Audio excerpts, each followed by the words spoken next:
এগুলো বলতে ভালো লাগে। নীতি বাক্য একদিন খুব ভালো হবে, বাংলা অনেক ভালো হবে, বাংলার সমস্ত ভালো, এগুলো সব নীতি বাক্য। আমরা জানি যেই ঘর থেকে আমরা বেরোবো, রাস্তায় পা বেরোবো, ওই পাড়া থেকেই দুর্নীতিটা শুরু হয়ে গেল। এমনকি আপনিও তার পার্ট। আজকে যারা বড় বড় ভাষণ দিচ্ছেন তারা একটু ভাবুন যে কোনো একটা জায়গায় হয়তো লাইনে অনেকটা দাঁড়াতে হবে, আপনার কাছে যদি সুযোগ থাকে যে 5 টাকা বা 10 টাকা দিয়ে আপনি লাইনের একদম প্রথম সারিতে যাবেন, আপনি কি সেই দুর্নীতিটা করবেন না? আপনি করবেন তো। তো আমরাও এই সিস্টেমেরই পার্ট, আমরা কেউ সিস্টেম এর বাইরে নয়, আর সিস্টেমও সেটা জানে। সিস্টেমও এটা খুব ভালো জানে যে এরা যতই বলুক না কেন, এদের আমরা আষ্টে পৃষ্ঠে এমন ভাবে গেঁথে রেখেছি যে এর বাইরে এরা যাবে না।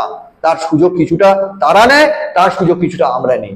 আজকে একটা সমস্যা হলে আপনি হয়তো তৃণমূলকে সহ্যই করতে পারেন না, আপনি হয়তো মুখে তার নামে হাজার রকম দুর্নীতি করছেন, কিন্তু আজকে আপনার যদি কোনো ডকুমেন্টের সমস্যা হয় আপনাকে লোকাল কাউন্সিলরের কাছে যেতে হবে। আপনি কখনোই তার এতটা বিরাট ভাজন হতে চাইবেন না যে সে যে পরিষেবাটা আপনাকে দিতে পারে সেখানে আপনাকে আটকে দেয়।